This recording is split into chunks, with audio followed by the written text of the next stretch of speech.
On reprend Bezrat Hashem, on est toujours dans le dictionnaire, porte 23, et on en est à la lettre Aïn. Donc je disais, juste une petite rectification sur la semaine dernière, à propos de RS, avec un signe, sur le verset qu'on avait cité dans les psaumes 41-4, Hashem Yisa'adenu al RS Dvai, ça veut dire Dieu va nous sustenter. Les Sa'ed, c'est d'ailleurs c'est ce qui est donné en hébreu, la Seouda, c'est le fait de nourrir. D'accord? Mais il y a Zan et il y a les Sa'ed, sont deux mots différents. Les Sa'ed, c'est plus un repas qui soutient la personne.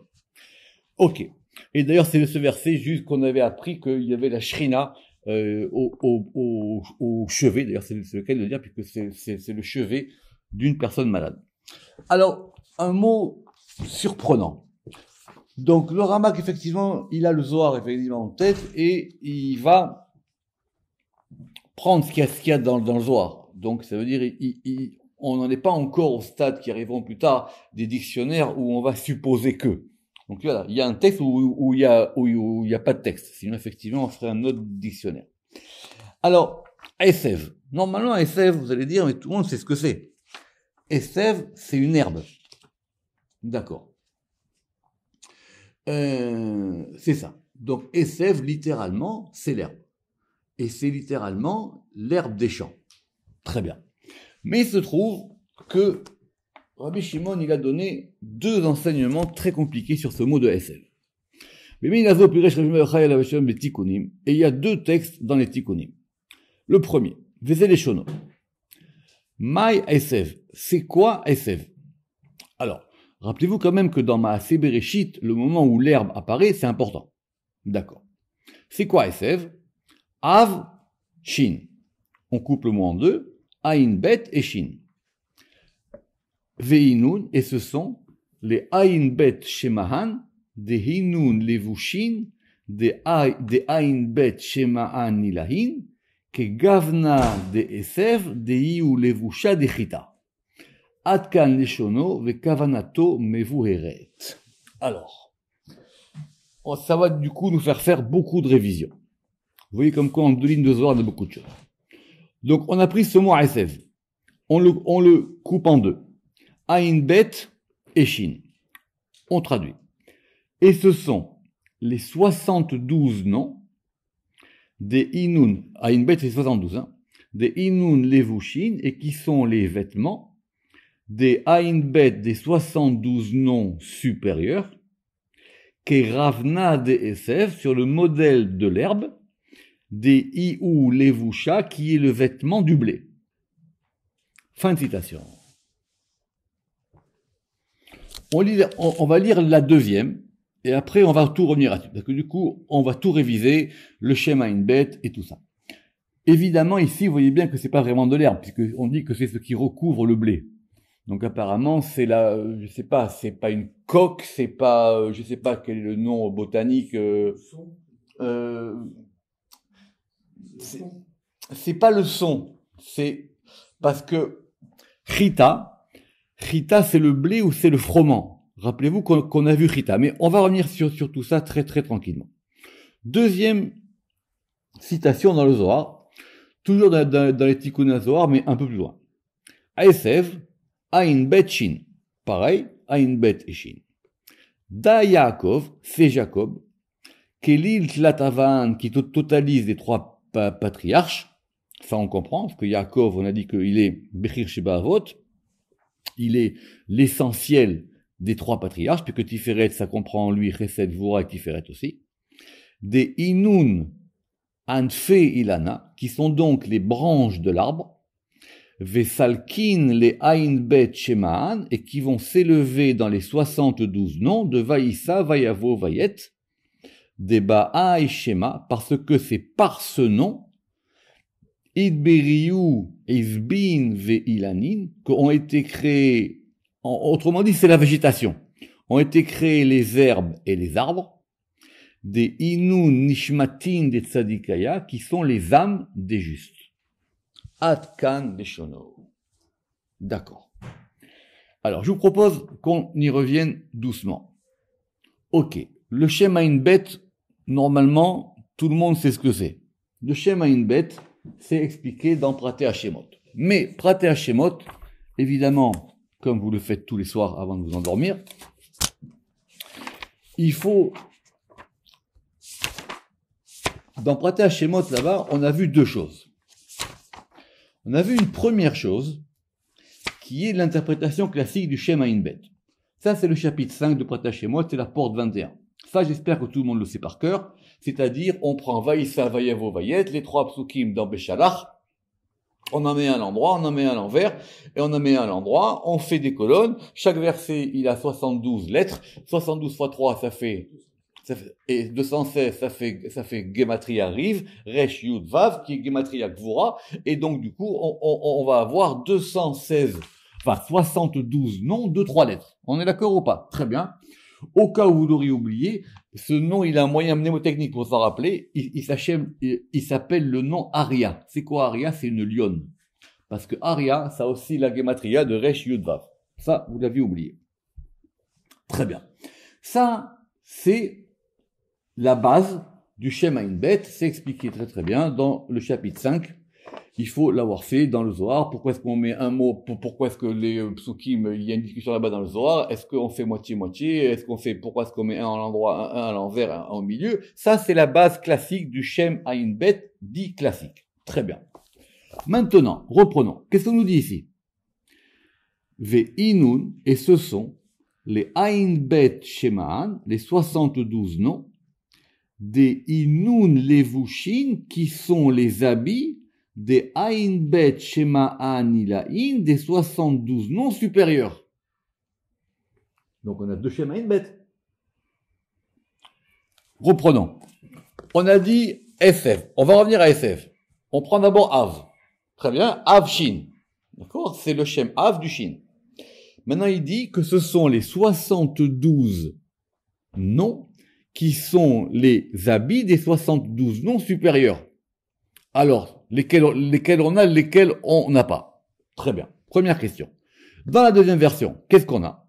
On a dit là-bas que ce sont les Anfé Ilana, que ce sont les branches de l'arbre, qui vont s'élever dans les 72 noms, qui sont Vaïssa, Vaïavo, Vaïet.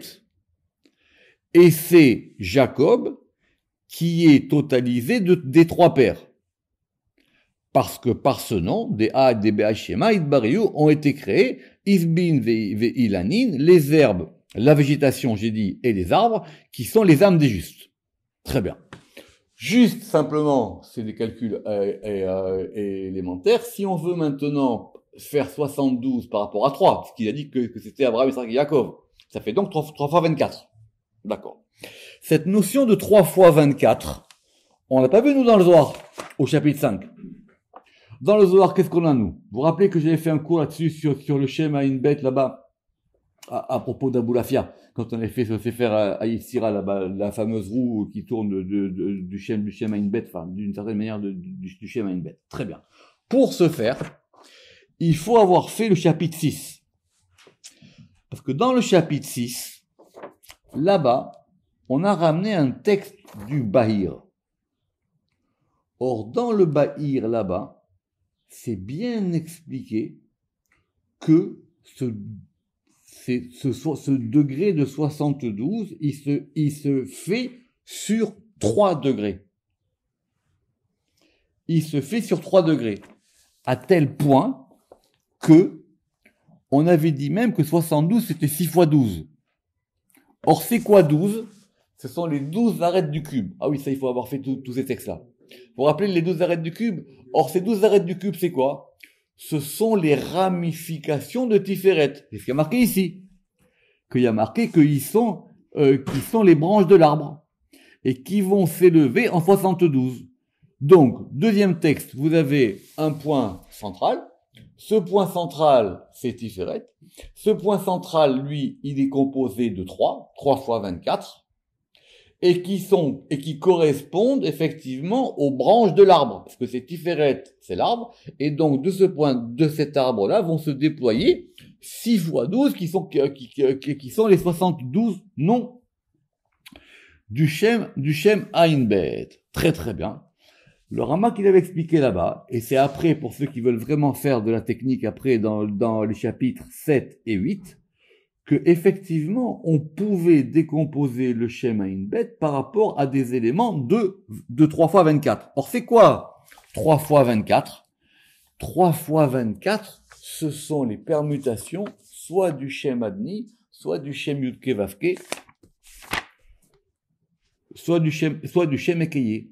Parce qu'un nom de 4 lettres, il a 24 permutations. Donc, il y a une manière de faire correspondre les 72 noms de Vaïssa, Vaïavo, Vaïet par rapport à 72 permutations des noms divins. C'est ça qui est marqué ici en toutes lettres. Ve'inun ain bet shemahan de inun levushin de ain bet shemahan ilain. D'accord? Donc ça c'est, on va dire, c'est technique, mais il faut connaître. C'est-à-dire le Shem Ain Bet, si vous ne savez pas ce que c'est pas la peine de continuer à étudier. Revenons dans le Ramak. Ushte aleshonot haele yardav. Et donc maintenant, quand on va prendre ces deux textes du Zohar, Yutamim vekol echad megale al chavero, et donc ces textes-là, ils sont complémentaires, et chacun éclaire l'autre. Pourquoi? Qui? Ain bet shema'an de inun levushin. On a dit qu'il y avait 72 noms qui étaient les 72 habits des 72 noms supérieurs. Ça, c'est facile. Gvarnoda, c'est facile parce que ça fait partie d'un verset qu'on a expliqué plusieurs fois dans Partash Shemot, dans Kohelet, qui gavoha mehal gavoha shomer. C'est de ce verset qu'on apprend que les choses, elles se font de façon adragatique. Elles se font par degrés.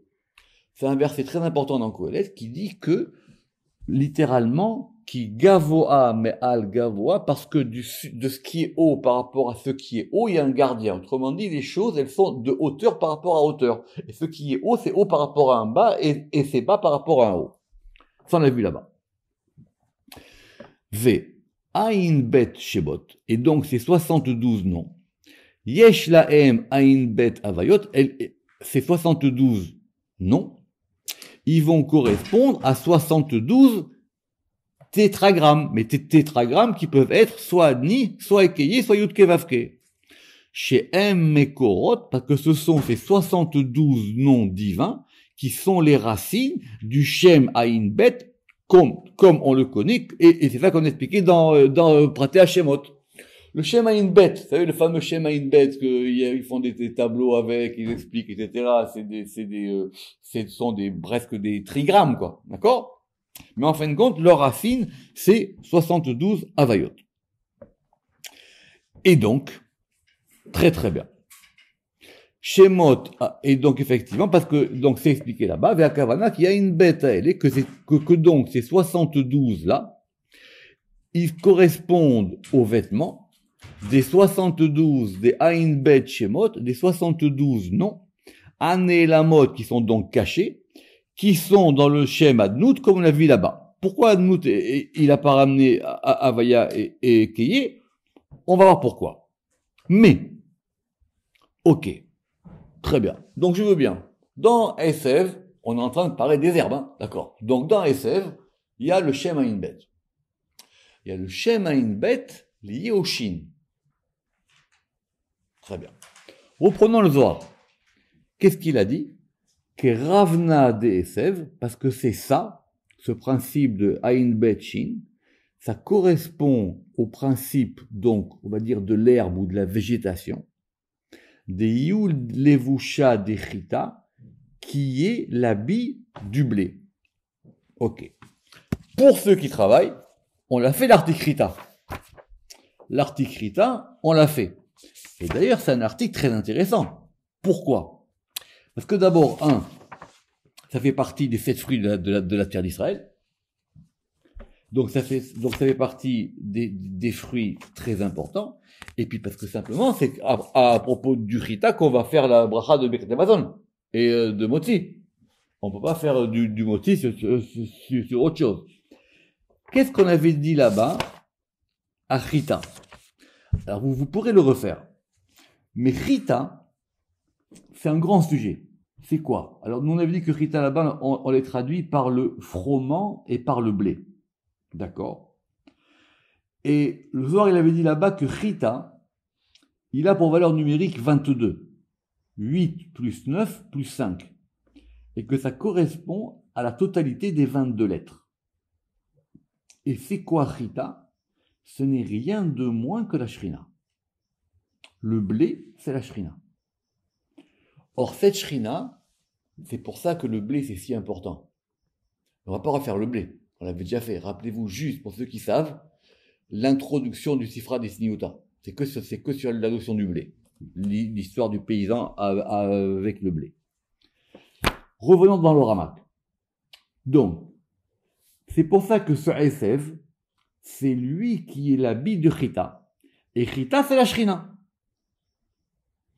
Donc, c'est quelque chose qui entoure la Shrina. Ve'omnam, ça c'était le premier texte. Mais, toutefois, les Ain Bet Atmam, là maintenant c'est le deuxième texte du Zohar, les Ain Bet eux-mêmes, ils correspondent à Tiferet. Parce que, chez Sham ou Shem Ain Bet, parce qu'on avait dit que le Shem Ain Bet, c'est lui qui correspond à Tiferet, et là-bas, effectivement, chez Uklalut Rive, parce que c'est là-bas qui est la totalité donc des 216 lettres. Et ces 216 lettres, c'est quoi? C'est 3 fois Ain Bet qui vont correspondre aux 3 patriarches. Autrement dit, ce Shem Ain Bet, c'est pas un épanchement, c'est le fait que c'est un déploiement, voilà, c'est une ramification de Tiferet par rapport aux 12 et qui va donner toute l'étendue de la création. C'est par le Shem Ain Bet qu'il y avait marqué là-bas qu'il y a un prophète qui a ressuscité un mort. Ou Beshem Ain Bet, et donc par ce Shem Ain Bet, Nivraou Aneshamot ont été créés les âmes. À Porchot Mitzadik, qui fleurissent à partir du Tzadik, et les âmes elles-mêmes, c'est quoi les âmes? Les âmes, ce sont les habits de la Shrina. Aime-les voucher à Shrina. Donc si vous voulez maintenant une preuve que la nature, c'est la Shrina, vous l'avez ici. Esev, c'est ça, c'est la nature. Toute la végétation, c'est l'habit de la Shrina. Comme l'a expliqué. Oui, parce que la Shrina, c'est le Chita, c'est ce qu'il y a du Zohar. Il a dit que c'est quoi ça, Esev? Esev, c'est le lévouche du Chita. Esev, l'herbe, c'est ce qui recouvre, ce qui habille, ce qui protège et qui en même temps cache aussi un petit peu ce degré du Chita. Le Chita qui est donc, qui est donc le blé, ou le froment, comme on a dit. On reprend. Ou Beshem Ain Bet Nivraou Aneshamot, comme l'expliquait Rabbi Shimon Bar Yochai dans un autre endroit. Où est-ce que Rabbi Shimon il a expliqué cette notion qu'il y a quelque chose qui entoure la Shrina? Rien de moins que dans la vision d'Ézéchiel. Ézéchiel, dont je vous rappelle que sa vision, c'est l'une des seules visions prophétiques dont on a la date, c'est quand le Masé Merkava qu'il a vu Yézéchiel le 5 Tammuz. D'accord? Le 5 Tammuz, c'est marqué Mefourash là-bas dans la Torah, que c'est le jour où Ézéchiel, il a eu sa vision. Or, qu'est-ce qu'il y a là-bas? Dans Ézéchiel, c'est marqué 2 fois, que Maré Esh, il a vu comme une vision de feu, Beit la Saviv, comme quelque chose qui entoure. Un feu englobant qui est une maison pour elle, pour le degré intérieur. Et c'est quoi? Chez Neshamot Tzadikim, ça correspond aux âmes des justes, qui sont chez Avukot. C'est quoi une avuka? Qui sont des flambeaux. Livne Ashrina, devant la Shrina. Ve'em Sovevim Ota, et donc ce sont ces âmes qui vont entourer la Shrina. Ve'naasim Levush Elea, et qui vont donc l'habiller, qui forment donc ses habits. D'accord?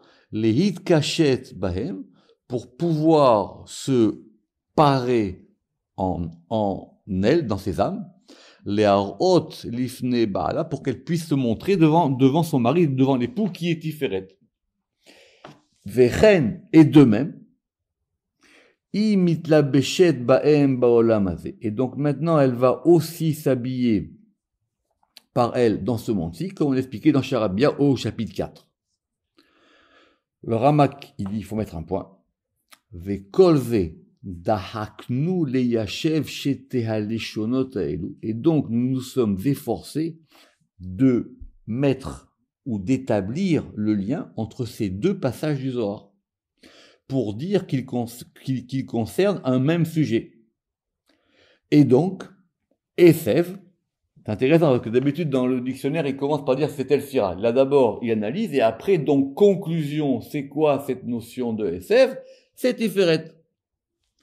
Parce que Tiferet, lui, il comprend les trois avot. Ok, revenons. Mais nous, on a expliqué quoi? Nous, on a expliqué le Shin Av et le Shin. On a dit Esev, c'est, le Zohar, il a dit Ain Bet Shin. C'est quoi Shin? Shin, c'est comme le Shin de Shabbat. Ce sont les 3 degrés des avot. C'est marqué là-bas sur le Shin.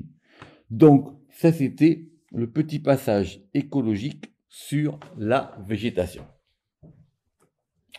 Alors, on continue. Osépéri. Osépéri, c'est facile. Ça veut dire quoi? Ça veut dire c'est ce qui fait le fruit. Donc, il y a bien une différence entre le fruit et qui fait le fruit. On est d'accord ou pas? Très bien. Qui est-ce qui fait le fruit? C'est Tiferet. Vatam qui ou osé ou matzi la perot. Parce que normalement, le fruit, on verra quand on arrivera au fruit, à une P, le fruit, il n'est pas lié à Tiferet. Ou ça dépend. Ça dépend si c'est le prix Etz ou ça dépend si c'est le Etz Péri. D'accord? On verra plus tard. Donc, osé Péri qui fait le fruit. Parce que ça veut dire que c'est lui qui fait et qui émane à Osé ou Matzi la Perot d'un Neshamot, et c'est lui qui fait les fruits et les âmes pour la Malchut.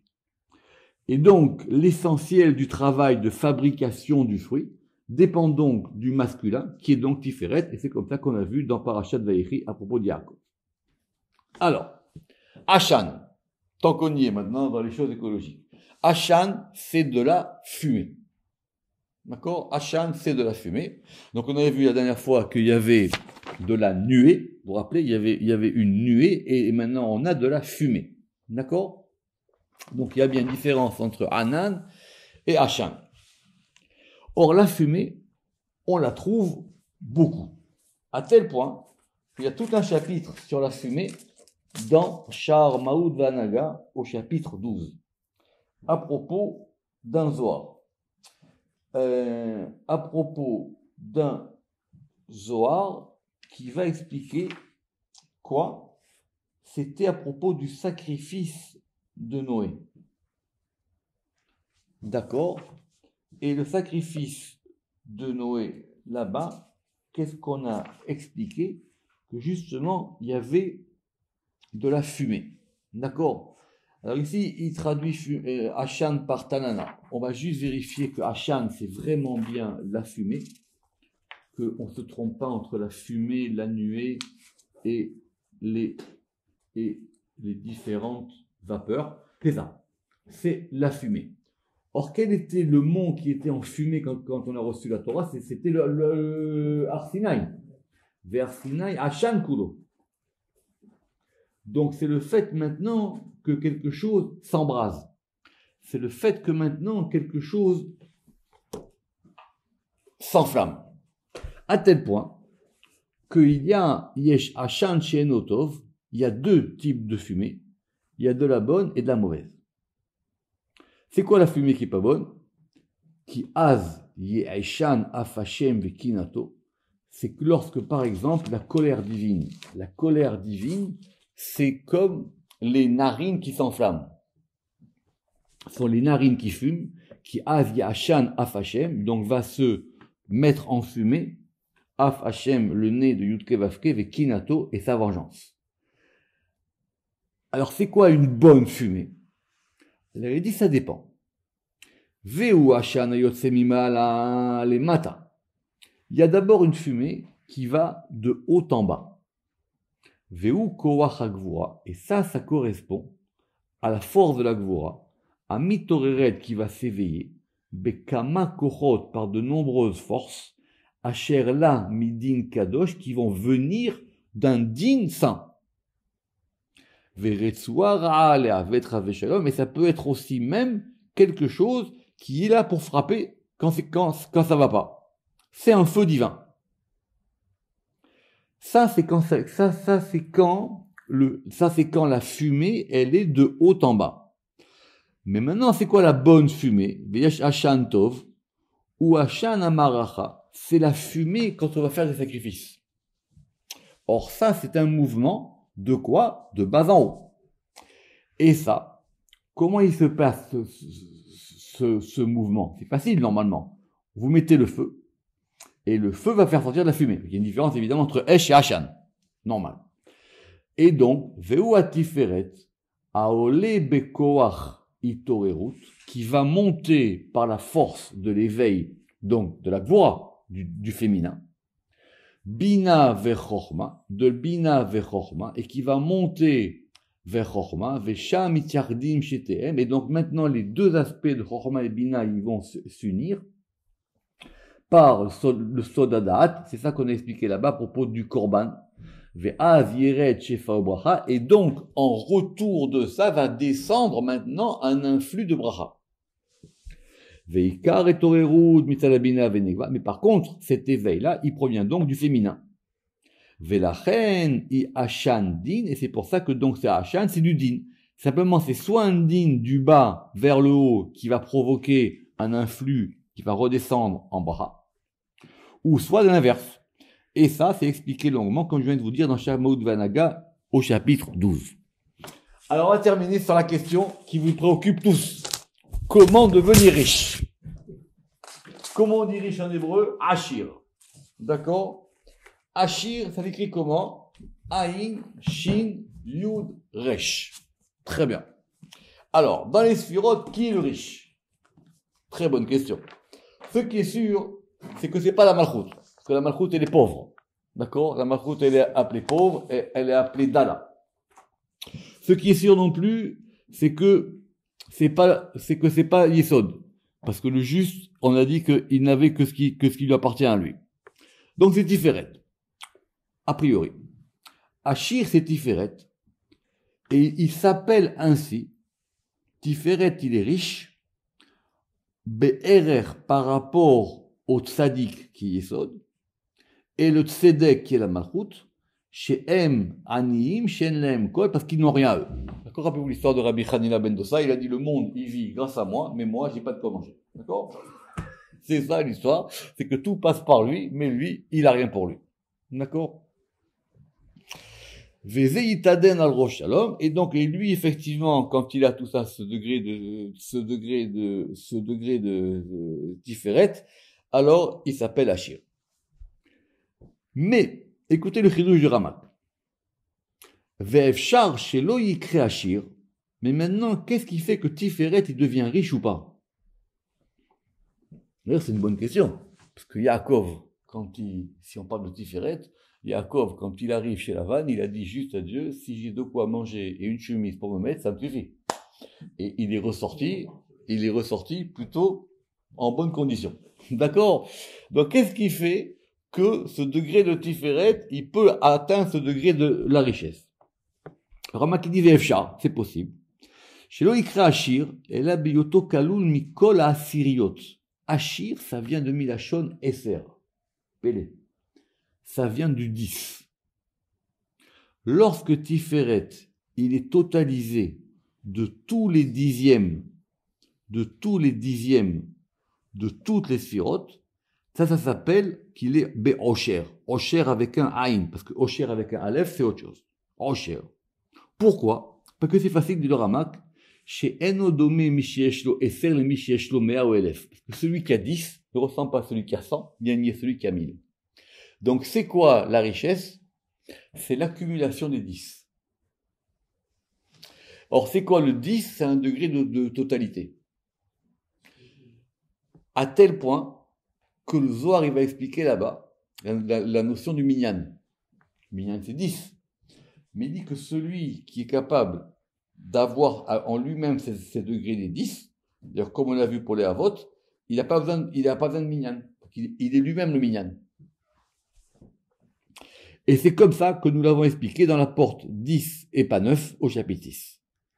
Simplement, qu'est-ce qu'on a comme référence sur Ashir? La chose la plus connue dans l'Agmara, Arotse le Ashir Yatspin. Celui qui veut devenir riche, il faut qu'il s'oriente vers le nord. Nous, on apprend ça de la table qui était dans le Mizbeach et dans le temple, et la table, elle est au nord. D'abord parce que d'après la Torah, être riche, c'est manger.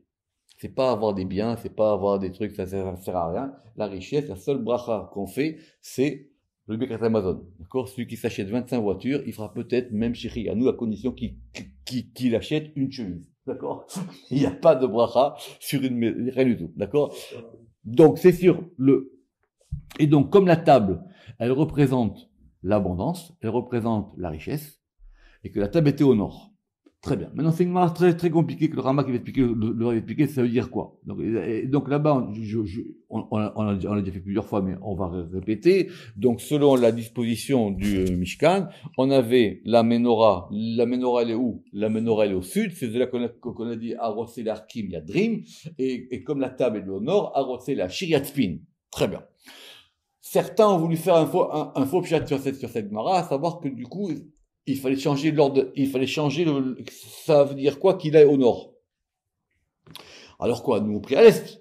Alors donc c'est comme si à la synagogue, donc vous allez voir, ceux qui veulent devenir riches, ils vont prier du côté nord, ceux qui veulent devenir sages, ils vont prier du côté sud, et ceux qui veulent faire des bons juifs, ils vont prier du côté est. Donc on va avoir 3 groupes de gens, au moins, qui vont prier le Shabbat ou tous les jours, dans des situations différentes.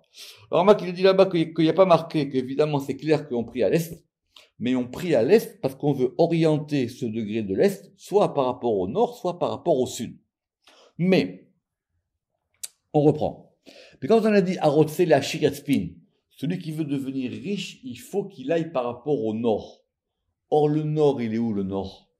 Le nord, c'est la Gvura. Donc, il faut qu'il oriente la Gvura vers la Bina. C'est pour ça que tout le monde n'y arrive pas. Il faut qu'il oriente la Gvura vers la Bina. C'est pour ça qu'il dit comme ça. Ve'efshar, sheikre ashir, mitzad yenikato minabina. C'est lorsque Tiferet, il va recevoir son influx de Bina, par le principe, arotse le ashir yatspin, baruch Adonai le'olam, amen ve amen.